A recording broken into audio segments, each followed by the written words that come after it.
I am not for certain what I'm avoiding. And I think there's a degree of deep work that needs to be done in order to flush that out. And I would extrapolate that to, like, I think majority of people, as you were mentioning, are avoiding something. Yeah. And I think, like, that's kind of like almost to a degree actualization. Like, you become self-actualized when you learn to confront all of the dragons and demons in your life. All right, Ty. Hi. Thank you so much for coming on the podcast today. And also letting me use your space. Yes, of course. Happy Appreciate to do that a lot. Yeah. So what makes you come alive? What makes me come alive? Having a goal and pursuing it. I think that's when I feel the most alive, and that's when I would describe myself as coming alive.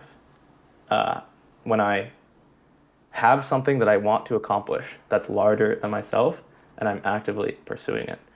That is when I feel alive. What do you think that is right now? That's a great question, and I don't have full clarity right now at this time on exactly what my North Star is. Yeah. But I am finding aliveness in the pursuit of figuring out my North Star. So I think feeling alive just comes down to progressing and moving forward, which is what I'm doing. I may not be progressing towards my North Star yet, but at least I'm making progress to determine what the North Star is. So by proxy, I am moving forward. And that's when I feel alive. Mm-hmm. Yeah, and I really think that success is something that you have to define for yourself. And my definition of success is progress. Mm-hmm. Mm-hmm. And also, something I realized was that if success equals progress, then that means failure is also success. Because failure equals feedback, feedback equals success. And then, or no, it was feedback equals progress, and then progress equals success. Mm-hmm. Mm-hmm. So I just think that that's like a good mental reframe. Mm-hmm. And like, now, because I define success that way, like I don't like get pissed off when things aren't really going my way. And I just remind myself, like, if I'm making progress, then I'm succeeding. Mm-hmm. I fully agree with that. That's a great mentality that you've developed. And I think it's super important because life is always going to be full of ups and downs. And the people that thrive and succeed in this world are the ones that can look at and frame the failures as positives, as you were saying, right? There's always good to come out of a bad experience. And I'm sure you've had some bad experiences in your life. I've had my fair share. And it's just about framing it and looking and how you want to look at it. And the Stoics, Marcus Aurelius, I've been reading his book, and a lot of what he expresses in that book is around the foundational principle of framing your mindset towards something. Essentially, if you don't let it upset you, it won't upset you. No matter how upsetting it could be, if you just are objective and don't allow it to get under your skin, it won't. I know that sounds like very utopian, but you can work towards that. You can manipulate your feelings, and you can dictate how you feel towards something. And if you encounter a failure in your life, it is up to nobody else other than yourself to frame it in a way that leads to progress, as you were saying. There's always good to come out of a negative situation, no matter how negative it is. Exactly. It's like that quote that is, your reality isn't what is true, it's what you perceive to be true. Yeah. And your perception completely shapes your reality. Like, if you perceive something that's bad as a good thing, then it's not really like a bad thing anymore, if that makes sense, just because you chose to see it in a certain way. So how has like your perspective evolved over the past 10 years? Like 10 years ago, how is your perspective on life different than how it is now? I think responsibility Yeah. is a word that comes to mind when describing the difference 10 years can do to me. I think that I have grown into a deal of responsibility that I'm happy to handle. And I think that's kind of the differentiating factor with my mentality now versus in my youth. And I think it kind of was exacerbated this year. I turned 25 this year. You know, studies show that your brain is fully developed at 25. And I always thought that was like an arbitrary number. But in my specific case scenario, I actually do feel like I kind of came to full being at 25. Yeah. And that has allowed me to bear a certain degree of responsibility that I couldn't before. And I think that's kind of the differentiating factor between my mindset now versus prior. As a kid, I never felt a true burden of responsibility. I always conducted myself in a respectable manner. At least I try to. Yeah. But now I feel a duty to do so for various reasons, but mainly pertaining to like my immediate family and such. Yeah. What do you think was like the main catalyst for that big mindset shift?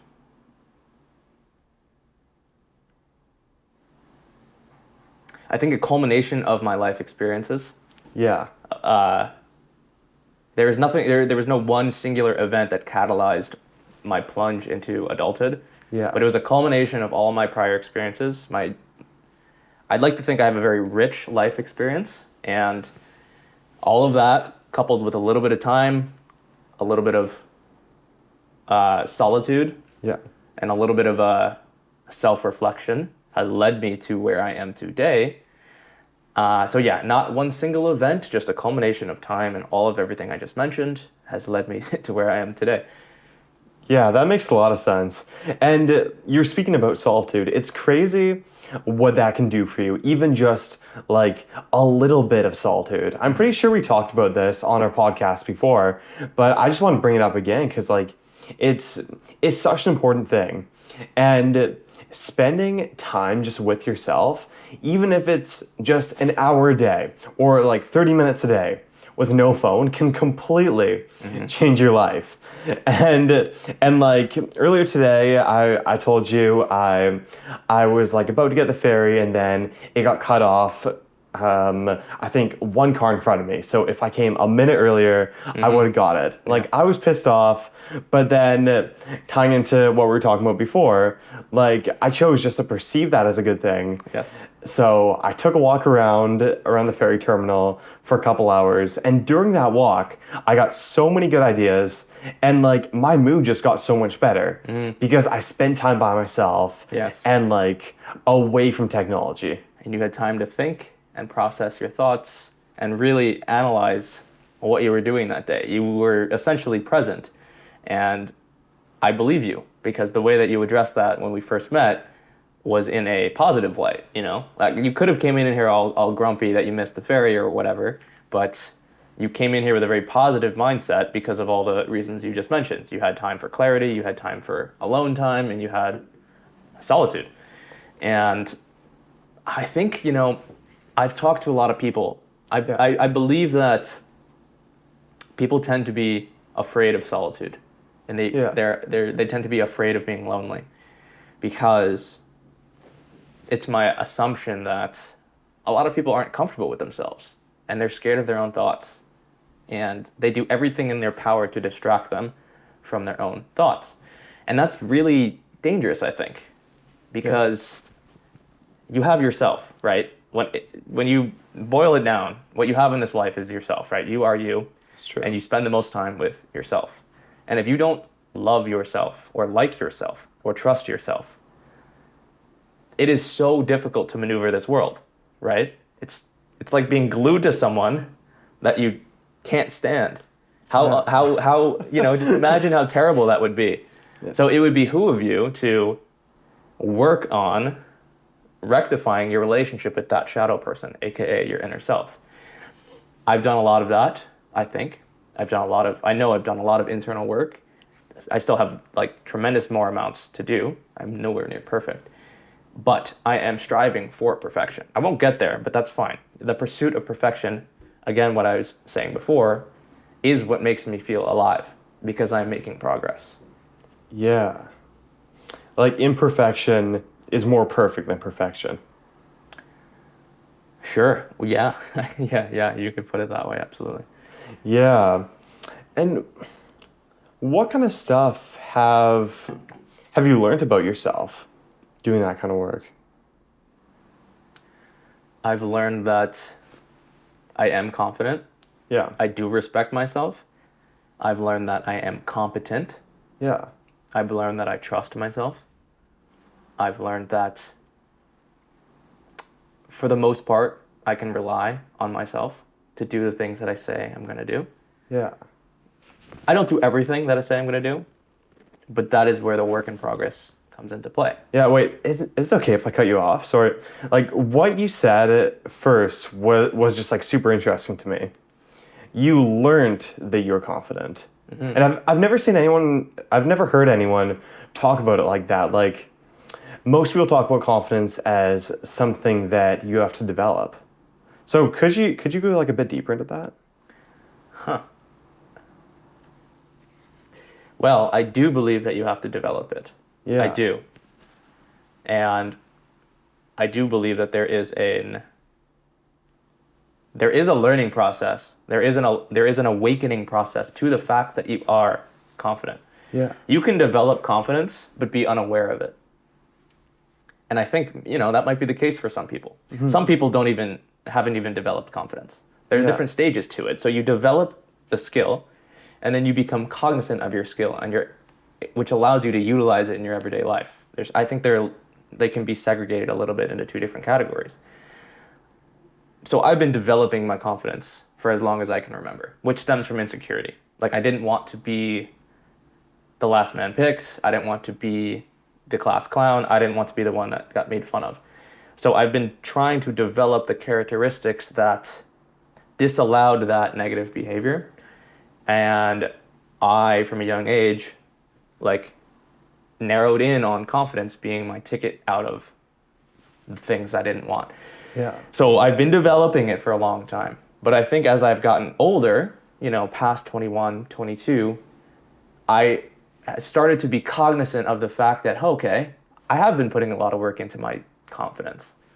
Let me try to utilize it. Let me actually be cognizant of it and wear it on my sleeve. I wear confidence on my sleeve because I'm aware of it and I'm cognizant of it. So there's two parts. Yeah, that's very interesting. Mm-hmm. And like, how have you gone about wearing it on your sleeve and just like using the confidence that you had stored up? I think it's a lot of it is in the way that I conduct myself. Yeah.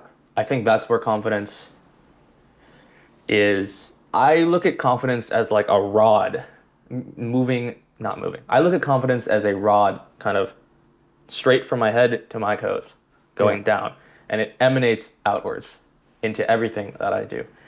And at the base of my confidence rod is the way that I conduct myself, the way that I present myself, my mannerisms, my eye contact, my body language, all of that. And that is how I utilize my confidence. Yeah. And when I bring to the table a degree of confident posture, it leaks into everything that I do. Yeah. And that's how I utilize and visualize my confidence. It radiates from within into every aspect of my life. I do everything with a degree of confidence. And if I am embarking on something that I'm not confident in, I still can harness that inner radiation of confidence to eventually garner confidence in what I wasn't confident in initially. Yeah, and that's kind of like what Huberman says. Like he says, a problem something like this, like a problem in the mind can't be solved in the mind, like it has to be solved in the body. Like I know he talks a lot about doing things like breath work and meditation, things with your body to heal stuff in your mind, like anxiety. So I guess that's kind of what you were doing. Like you were controlling your mind with your body. like trying to act confident and then becoming it. Yeah, to a certain degree, absolutely. Yeah, there's this saying that goes around like faking confidence is literally just confidence, which I do kind of agree with to a certain extent. There's not a whole big difference between acting confident and actually being confident. Yeah. They're one and the same to a certain degree. There is a category in which you can absolutely fake being confident, but that's very perceivable to majority of people. Yeah. But I think to the point that you're making, what is the point that you're making actually? Oh, I know. I was just saying that. I wasn't really making any point, but I really do like Yeah. what you were just saying. And I heard something a couple days ago that was like, you can't really fake courage. Like you can't really pretend to be courageous. You either are or you're not. And I think same goes with confidence. Like if you do something that requires confidence that you like supposedly don't have. Like for example, let's say I'm like super afraid of approaching girls and I approach a girl. Like I was technically faking confidence. But that is confidence. Yeah, but it is confidence. Yeah. Exactly. Absolutely. I agree. And like something that I've learned in the past year that has really changed my life is just the fact that our identity isn't something that's set in stone. And it's something that we can always change if we're constantly aware of it. Like, I don't know if you've read the book Psycho-Cybernetics. I have not. Okay, I have a copy with me. I'm just rereading it because it's so good. Okay. Yeah, and basically the main point in the book is the fact that our self-image, the way that we see ourselves, controls our life. And like everything that we do is meant to be consistent with the self-image that we have. But the thing is, a lot of our self-images are actually hurting us and we don't even know about it. Like, a good example would be a lot of people, they keep failing in things like business, sports, or like whatever they're trying to do. Not because they're actually bad at those things. It's because part of their identity is the fact that they don't think they're worthy of success. And then that manifests itself into all areas of their life. So it's just like a really interesting concept. The fact that like literally just the way you think about yourself controls your life, and just making the decision to change it will like completely change your life. Absolutely. And what you're essentially describing is like autonomy. Like, do you have autonomy over your mindset? And I can't speak for everybody in this world, but I think that I do have autonomy over my mindset, and I can manipulate my thought processes in accordance with how I want to live my life. And it is a superpower, and I do think it stems from confidence and trusting yourself. Because when you manipulate your thoughts, there has to be a degree of trust that you are manipulating in the right direction. If you have in the past failed yourself many times over, and you want to adorn a new mindset, it can be difficult to trust that new mindset. This all stems from having confidence and trust in your inner self. It's a very difficult thing, and the way to garner trust within oneself is by, as Hermosi states, is stacking proof that you are who you say you are, and being and showing up for yourself consistently when you say you're going to show up for yourself, and not breaking promises to yourself, and tackling things that are difficult.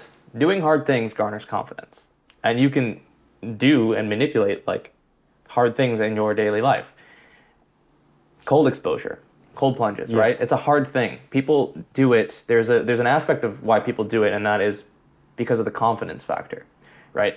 If I can step into freezing cold water for 5 minutes every single day, I can ask my boss for a raise. I can talk to that girl.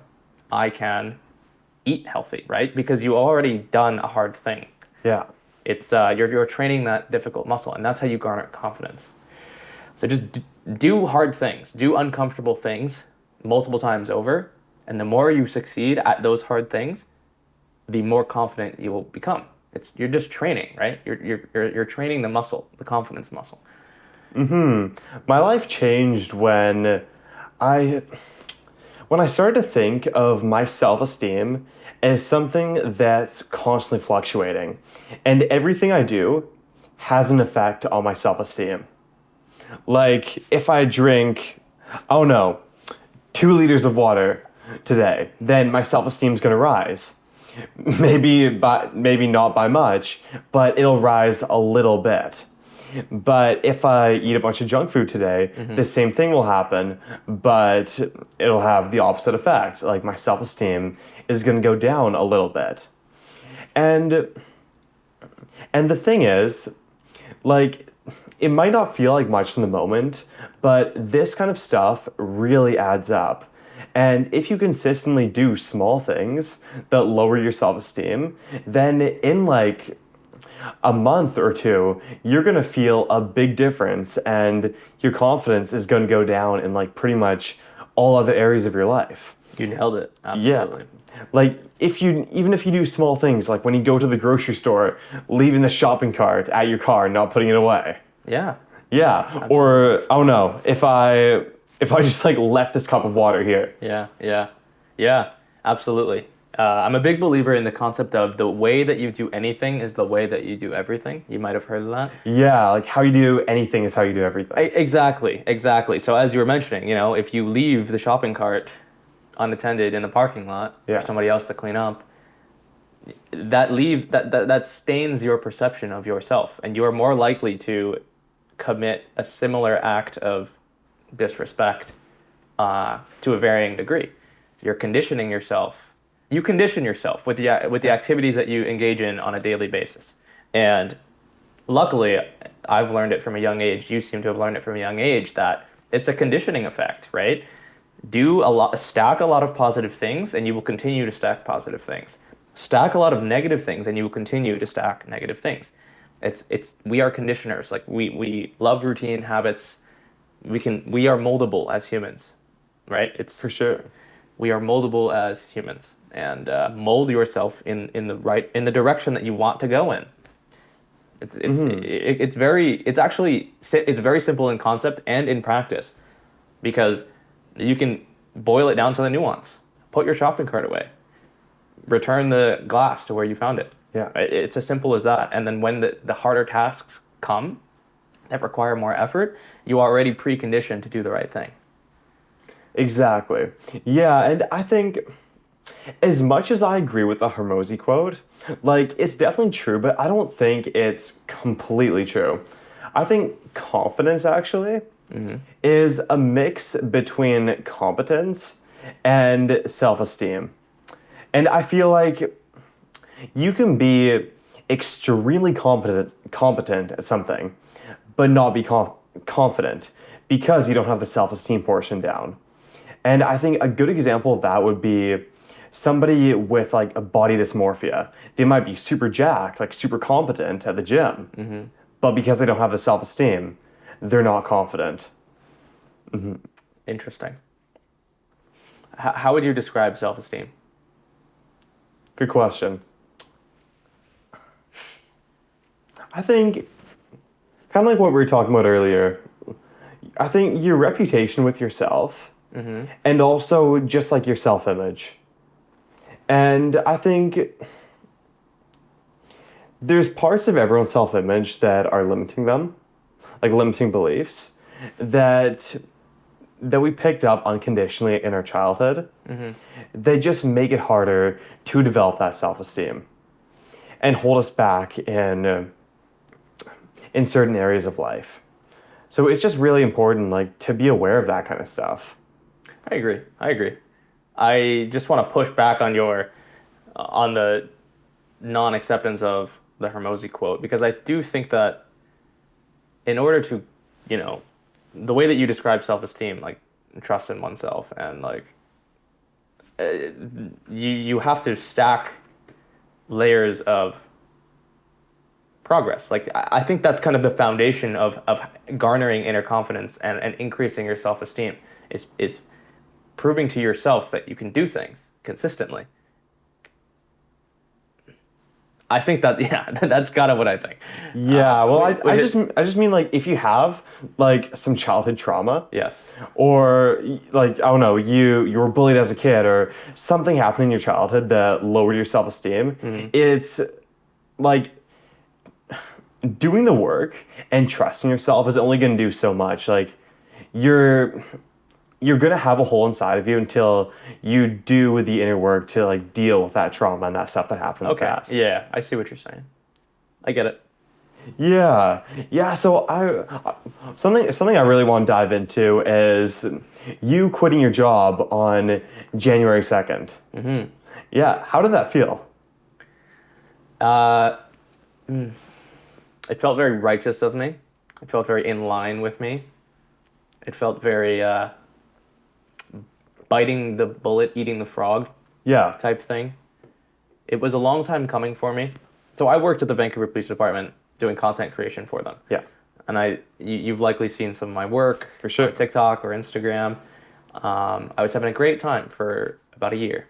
And there came a day when things turned, management changed, and my relationship with the atmosphere that I was working in was deteriorating. And I noticed that. And, there was a seed that was planted in my mind that I wanted to quit. And that seed grew and grew for about a year. And after that seed had been done growing, the stars aligned. I alerted the people that I needed to alert that I was in contention with leaving. I gave them some opportunity to, mitigate the situation / make things good, which they happily obliged, but it just wasn't enough for me, and my heart was out of the situation as a whole. So about 2 weeks later from that conversation, I took the leap, and I quit. Respectfully, no hard feelings on anybody's end. I think everybody was understanding of the situation that I was in. It just wasn't ideal for me as a person or creative. It wasn't a proper career path for me. And I was a square trying to fit into a circular hole. It just wasn't working at the time. I made the jump January 2nd, kind of leveraged the whole New Year thing as a... Took it to an extreme. Yeah, as a catalyst. And luckily, I had a secondary income stream of a freelance editor. I'm a freelance editor, so I had a client on the side that was actually subsidizing my income. And it was just on par with my Vancouver Police income. So that gave me the confidence to actually make the leap. I didn't just leave with $0 of income coming in. Yeah. It was great. Yeah, it took a lot of courage and it took a lot of head strength and confidence in myself to actually make that leap. I think if I was any less confident or qualified, I would have stayed in that unideal situation for longer than I would have liked. And I think that's actually, a lot of people get stuck in a situation they don't love or like because they don't have the confidence to make the leap. It's scary. It's scary as heck. It's honestly scary. But that's where confidence comes into play. Like, you need confidence to do scary things. And I did a scary thing. And now I'm here. Yeah. And it's like you got to do those scary things if you want the life that you love, basically. Mm-hmm. Yeah. And sure, you might have liked your job, but you didn't love it. Mm-hmm. And I think like situations like that can be very dangerous. Because if we're in a situation that like we don't completely like, but it's comfortable for us, like we don't really feel a big motivation to get out of it, then we might stay stuck there for years or even our whole life if we don't make the uncomfortable decision to like leave or just do something scary that kind of stresses us out and puts us into, I guess, more of a do or die situation. I agree. Yeah, confidence is very important and foundational to every aspect of your life. And that's the number one thing I want to avoid, is not being in a situation that I deeply have a hatred for. It won't happen for me. It just won't, because my self-respect is I think too high to allow myself to get into a position that is drastically unpleasant. And I admire myself for that personally. Like I don't allow bullshit into my life Yeah. too often. And if it's in there, like get it out immediately. And it's a skill. It's a skill to remove BS from your life, right? And it's something that I'm actively working on. I've gotten better at doing it. Removing BS from your life is a dirty process, going along with the pun. But there are cleaner ways to do it. And I think that's what kind of growing up teaches you, is how to remove BS from your life in a respectable and cleanly manner that doesn't burn bridges. It's a very immature mentality to not like something and then burn that bridge. Yeah. It's a very immature mentality. And I certainly have had my fair share of burnt bridges. And now I'm getting to the age where I value bridges because they can be lifelines, and they can be routes of supplies. They can be routes of resources. They can be aid when I do need them. So why burn them if I don't have to? What do you think's the next thing that you have to let go of? I'm really battling with this concept of doing things that I don't want to do. Yeah. I need to let go of that youthful mindset. Okay. When you're in your childhood, you can safely, I would say, get away with not doing the things that you don't want to do, right? Yeah, definitely. You can push off responsibilities, you can ignore, certain things that you have to get done with relatively little to no cost. Given your circumstances, it depends, but for the most part, in your childhood, there's a lot of leeway with responsibility and not doing it. But as you cross the threshold into adulthood, responsibility becomes that much more heavy, and there's a weight to the responsibility that you bear. And that process of pushing your responsibilities to the side doesn't really work in adulthood. That's how you get to a bad place as an adult. So that's something that I am actively working on, is doing things that I don't want to do. Because as a kid, I was a huge proponent of like, if I don't want to do it, I'm not freaking doing it. You can't make me. Which is not the best mindset, but that was okay back then. It's not okay anymore. So that's something that I want to relinquish, is my headstrongness towards that. Totally. So, what do you think's like the biggest thing you've been avoiding? The biggest thing I've been avoiding.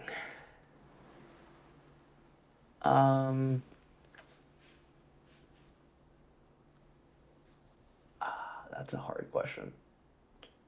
Or something. Yeah. Or maybe it's something that you're avoiding, but you don't know you're avoiding it.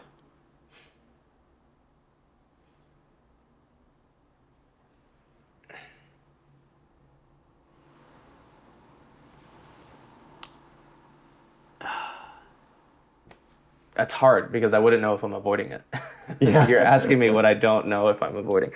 Or no, I mean like maybe like the biggest thing you're avoiding is like something that you don't know. Because I find that happens with me a lot. Mm-hmm. Like,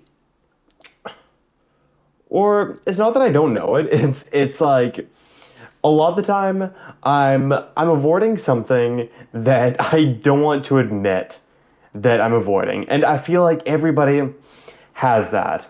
Mm-hmm. I agree. Yeah, some might be big, agree. Some might be small. I absolutely agree. I am not for certain what I'm avoiding. And I think there's a degree of deep work that needs to be done in order to flush that out. And I would extrapolate that to, like, I think majority of people, as you were mentioning, are avoiding something.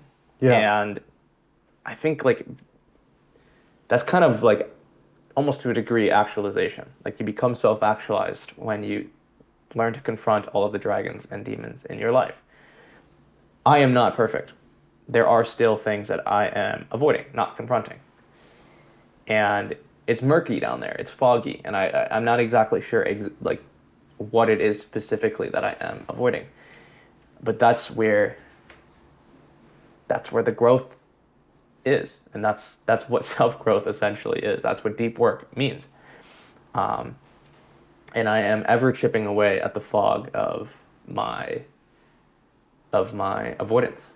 And yeah, I would encourage everybody to do the deep work. It's the hard work. It's the stuff that you're avoiding. There's a reason that you're avoiding it, but what you're searching for lies in the work that you aren't doing. Yeah.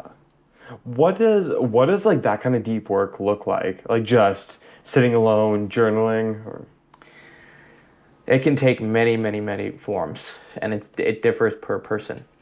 For me, I find that I accomplish a lot of deep work at the gym. yeah. It's a very meditative process for me. When I want to engage in deep work at the gym, I will put on almost transient music to a certain degree. Yeah. Either like no lyric house music or classical music or something to just facilitate the flow of my thoughts. And I will just exercise my muscles. And what that does is it gives me something to physically do that I don't have to actively think about. I have working out on autopilot for the most part, so I don't have to actually think about working out. I just do it.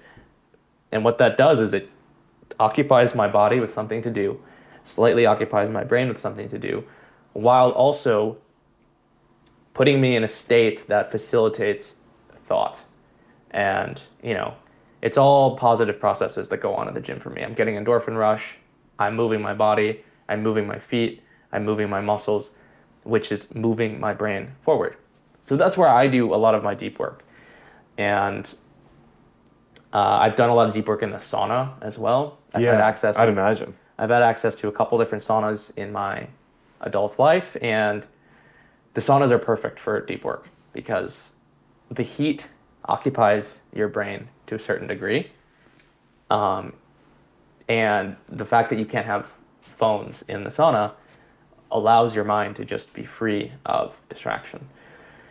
And it's a beautiful thing. I've done a lot of deep thinking in the sauna, and I will continue to do so. There was a period for about a year where I lost access to a sauna. Oh, yeah. And I genuinely felt like a hit to my deep work process. And like I felt a hit to my deep work capacity. And I was like, oh my God, this is terrible. Like I'm losing out on a healing mechanism of mine. And luckily, I've gotten back my healing mechanism, and I feel great about it. But that's where deep work it lies, healing mechanisms. Whatever it is for you, I don't know what it is for you, you got to figure it out, right? It could be a plethora of things, writing, journaling, reading, sculpting, so many different things. It's just for me, working out is that big lever mover for me. Yeah, and I was just thinking while you're saying that, I think podcasting could be one of them for me. Like, I've started to find, especially while doing these in-person podcasts, they've just become a super meditative experience. Like, I'm just in flow state the entire time. And even though, like, I'm present, I'm thinking about what you say, I don't know how to describe it. I'm still like having realizations and getting deep thoughts while I'm doing it. Which is something that's super interesting. And then I walk away from the podcast like not only learning a lot about you or whoever I'm having on, but like learning new things about myself. Absolutely. That's beautiful, dude. It's a beautiful thing. And it seems like you're pursuing your passion, and it's amazing that you're cognizant of this situation that you're putting yourself in. And pursue that, bro, at all costs, right? Because you feel this is what makes you feel alive in the pursuit of whatever it is that you're doing. And that's the most that you can ask for out of life, I would say. Like being able to pursue your North Star. That is what being alive is all about. Making progress. And you have found that. And it's a beautiful thing. I love podcasting as well. And I will certainly Yeah. like include podcasting into my North Star orientation for all the reasons that you said. Absolutely. It's a fantastic medium for conversation. I learn a lot about you. I get to flex my brain muscles, get to flex my memory muscles, get to flex my cognition, my articulation, all of it, right? It's a beautiful thing, and there is a real pressure to perform because of the cameras, and that you don't get anywhere else, right? It's a very unique experience to be able to speak in a recorded fashion, because everything that you say is permanent, which Exactly. is different. That's different Yeah. than real life, because what you say in off the camera is not permanent. So Yeah. this is it flexes a different skill set, and it definitely transverses into private life as well, for sure. Like my capacity to speak to someone in real life is certainly more dialed in because I've had to do it when the stakes are higher, right? 100%. Yeah. You've got it for sure. And I think podcasting is just one of the best types of content, and I think it will be for a while. Because like I think we were talking about this before we started recording. Even though short form content is getting more popular, when someone consumes your short form content, they don't really get too much of a glimpse into who you are. They know your content and what you talk about, but they don't really know you. And I think that's what people truly want to know about. So I think like as short form content continues to take over, people are also gonna start consuming more podcasts just because they get to know the creators they like on such a deeper level. Absolutely. And also not to mention AI. Like this is the most authentic form of communication, and it's gonna be pretty hard for AI to make a podcast. Yeah, absolutely. I agree with everything you just said. Um, absolutely. There's certainly a shift towards more authentic, long-form-esque content, which I find beautiful because this is kind of where I feel at home. Yeah, as you were saying, short-form content it can be super surface level. It is like surface level. That's the whole premise of it, essentially. Is Yeah. you're scrolling through surface level stuff of an amalgamation of like tons of different creators. Whereas on YouTube or long form stuff, you kind of narrow your focus onto a singular person. And there's so much more depth to when somebody focuses their singular attention onto you. You can get so much more rich and contentful with your statements and your messaging and all of that. It's a beautiful thing, and I love it. I just put out a video recently on the difference between YouTube and Instagram. Yeah. And I made the analogy that Instagram is the ocean and YouTube is the land. YouTube is stable, YouTube is consistent, YouTube is safe, and YouTube is reliable. Instagram is the water, it's the ocean. It's up and down, wavy, dangerous at times. And if you stay out there too long, you get sick or you drown. And I wholeheartedly believe in that analogy, actually. Humans were meant for land, right? Humans were meant to be on land. But that doesn't mean we can't go out into the water and enjoy it for what it is, right? I plan on living my life on YouTube, but at times going out into the water and surfing and enjoying it and hanging out with friends in the water, all of that stuff. But ultimately, I can't stay there 24/7. I have to come back to land, YouTube, because that's where home is going to be for me and for you as well. So, yeah, it's changing times here. People are starting to realize the dangers of short form content because it can be dangerous, especially as a creator. It's very dangerous because the highs and the lows are so high and so low, and you can't live your life like that. You thrive in consistency and stability. Everybody does. Nobody can handle highs and lows like for that long. And YouTube is kind of free of that. It's more consistent and stable and predictable. So that's why I am excited for this long form, slower paced, authentic stuff to take hold on the internet. What do you think authenticity means to you? Removing the filter from what is inside your mind to what is said from your mouth. I think that's authenticity. And I certainly try to practice that every single day, because I think authenticity and being genuine is one of the most important attributes that a person can carry with themselves, and it is the most noticeable, and it is the most respected quality of a person. When somebody's genuine with you, you can smell it, you can see it, you can feel it. Yeah. And you can feel it on the other end of that. When somebody's lying to you, when somebody's being deceiving and conniving, you can feel it. And what that means is, what being conniving and disingenuine means is, there is a very strong filter between what that person is thinking and what that person is saying. And authenticity is the opposite of that. What that person is thinking is exactly the same as what is coming out of his or her mouth. That's essentially being authentic. It's very simple when you think of it that way. And I have tried to wean off of my filter as best as I can. Like, the way that I'm presenting to you right now is the exact same that I would present to my other friend that I've known for 10 years. And it's the exact same that I would present to my mom. Like, it's all me. It's just me. I try not to put on different faces for different people. And I think that's reflected in my content too. The way that I speak on camera to my audience is exactly the same as I would speak to you in person, because there's no filter, right? It's just all stemming from the same place. And I think that's what authenticity is. So something you were talking about in one of your recent videos that I found pretty interesting was the fact that, like, your mind is in work mode for a lot of the day. And you're trying to learn to just do a better job at turning it off. Could you go a bit deeper on that? Yeah. There's many reasons for that. One of the main reasons is the fact that this is my office. I live in my office.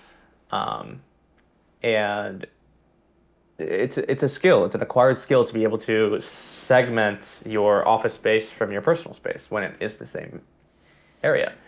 And this is something that I'm getting more and more used to and accustomed to.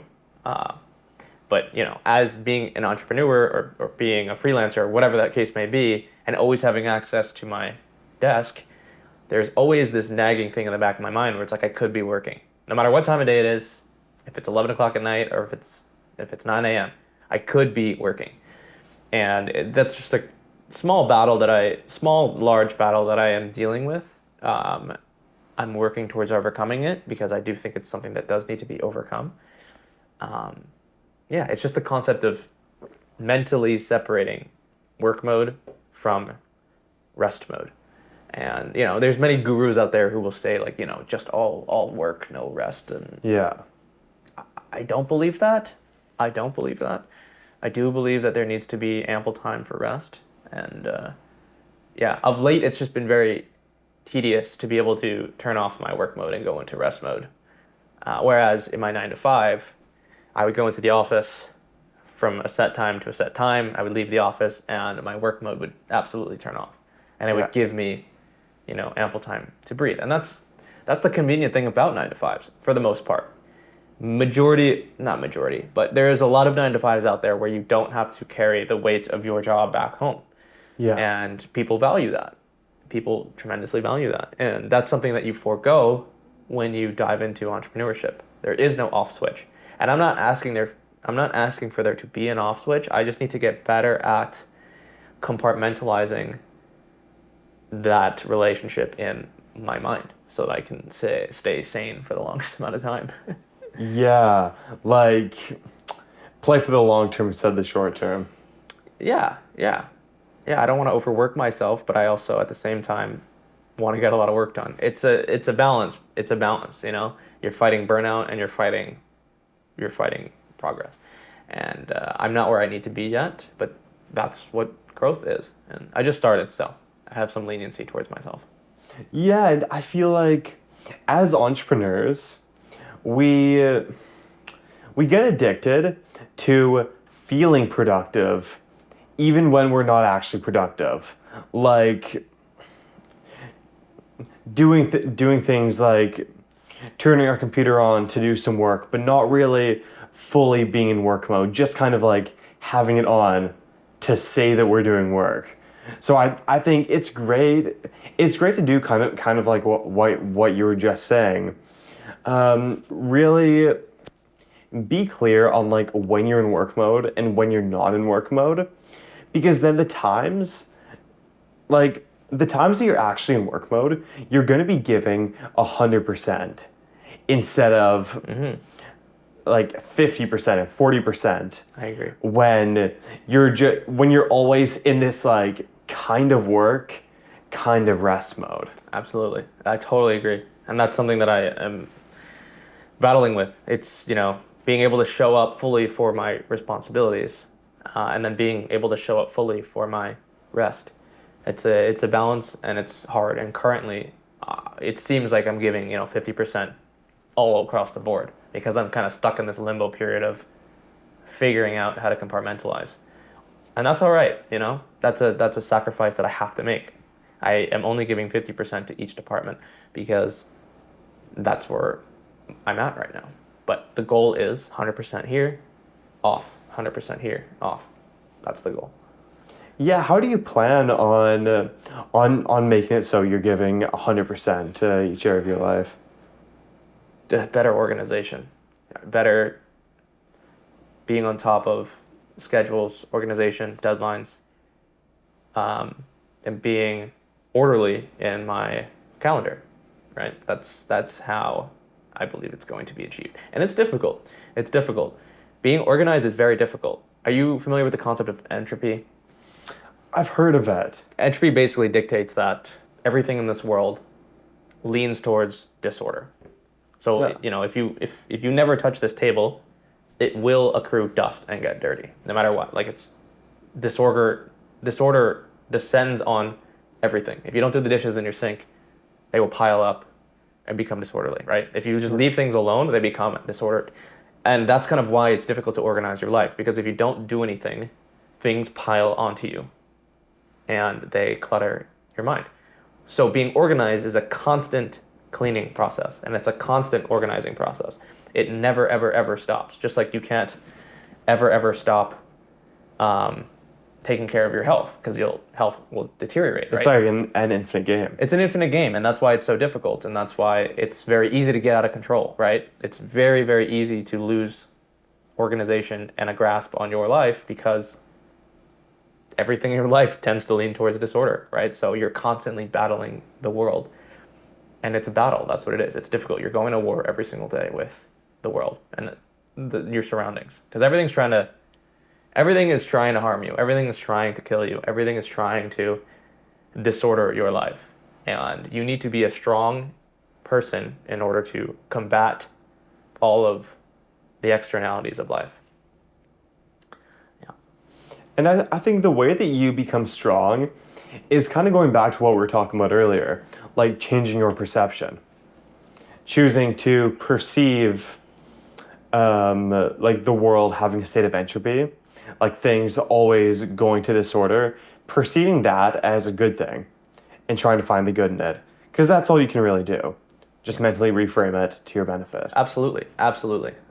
Entropy is very strong. It's a very strong idea that I keep in my mind, because it's a really strong reframe ideology, actually. Yeah. Because I do understand the concept of entropy. And when things go wrong in my life, I just accredit it to, okay, well, that's supposed to happen. Everything is supposed to lean towards disorganization and chaos, right? That is commonplace, and it is my duty to clean up the mess, essentially, right? So I don't get surprised when bad things happen in my life. They're supposed to happen, just like they happen to everything. Everything bad happens to everything. Like that's the state of this world, is decay, essentially.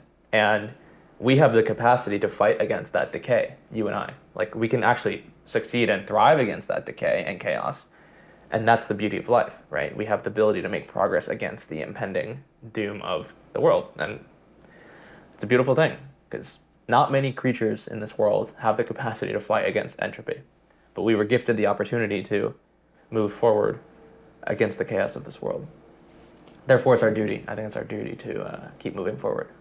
It is, yeah. And everything is a struggle when you think about it.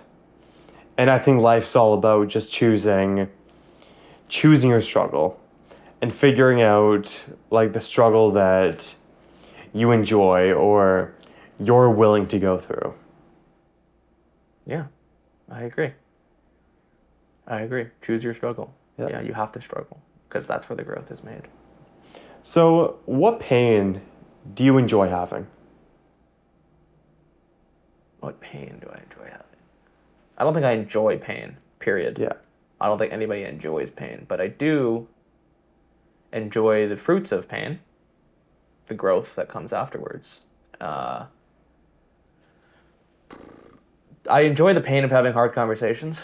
I'm learning to enjoy that pain. I'm reframing having hard, difficult conversations with people in my mind. I'm currently reframing it because I've been having more conversations with people on levels below the surface, and they are typically, almost always, leading to positive outcomes, which is I'm enjoying that pain, right? It is uncomfortable at first to maybe address a concern or address a situation with somebody, but the payoff at the end of the tunnel is always good, I've found from my personal experience. And that's a pain that I'm enjoying, is the pain of having uncomfortable conversations. Yeah. And I guess that's something where it's like, even though they're hard, like it's hard to have an uncomfortable conversation, when you think about it in a different way, like, or, yeah, like, they become easier once you change the way you think about them. Like, once you adopt the belief that a hard conversation really makes things easier in the long run, and it's beneficial for both of you, Yes. then they're going to be much easier to have. Yeah. Because you don't see them, like, you don't associate them with the feeling of being uncomfortable in the moment. You start to associate them with making things better in the long term. You nailed it. That's exactly the premise. Exactly. And that goes for majority of things in your life. Something as simple as going to the gym, right? There is a temporary pain of, putting your muscle through a certain degree of strain. But the payoff is you get muscular growth, right? It's a very similar concept. Having hard conversations, pain. Afterwards, growth. Simple. It goes for anything. Like anything in your life that is uncomfortable typically leads to growth. Exactly. Yeah. Yeah, and it's just all about the way that you perceive it. Yes. Mm-hmm. So the last question that I'm starting to ask a lot of my guests. I don't think I asked you this last time you were on. But the question is, how do you want to remember yourself when you're on your deathbed looking back on your life? Like, what do you want to think about yourself? I want to be proud of myself. I want to know that I always followed my inner moral compass. I would hope that I always stayed true to myself and perpetually pursued my passions and continuously eliminated things that I didn't want in my life. That's what I hope is on my deathbed. I hope that I stayed true to myself, essentially. And that's all encompassing. That takes into account the family that I would likely raise. That takes into account the relationships that I've likely had. And that's all encompassing in the concept of staying true to myself and pursuing what I believe is to be in line with my moral compass. That's the best I could hope for. That's all I care about. If I'm on my deathbed, I just want to know that Ty, over the many span of his life, has stayed true to himself. And yeah, it's fairly simple, I think. I don't ask much of myself, other than just don't do anything that I don't want to do. For the most part, like, stay aligned with my inner self. For sure, and it's really just authenticity. like going back to what you were saying before, Yeah. it's like peeling back that filter. Yes. Yes. Living an authentic life. Yeah, absolutely. Living an authentic life. And that could take holding in any which way. However I perceive being authentic is how I want to live. It could be a plethora of things. And I'm going to do it because I can't not. Like I'm at the point where it's like I've been living an authentic life thus far, and this is just how I know. Like this is how I know how to be, and I don't forecast myself straying from this. So that gives me a lot of confidence, and it gives me a lot of hope, and it gives me a lot of joy to think that my future will be bright, because it's the way that you frame it. It will be bright because I will be doing what I want to be doing, and with the people that I want to be with. Yeah, I love it, man. And I think